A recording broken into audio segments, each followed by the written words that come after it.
sir, madam. I'm Vivian Alicante, 29 years old from Bukana, Napunao, Iloilo, Philippines. Take Bachelor of Science in Criminology at West Visayas State University. I experienced work in Singapore for 2 years and 6 months to look after a bedridden ama.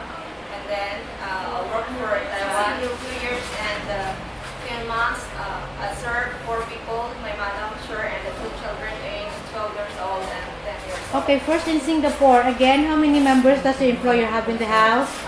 Only 2, the ama bedridden and her daughter. Okay, how old is your ama? 97 years old. Okay, so what's the sickness of your employer, of your patient? Bedridden or Bedridden. So what do you do to help the patient? in the morning I feed him or her breakfast, take a bath, give her a cake a bath, massage her and massage her leg and just turn left and right to prevent the disorder. Okay, and then you also take her to the doctor? No, ma'am. No, and not anymore. Yes, ma'am. Just give medicine in the house.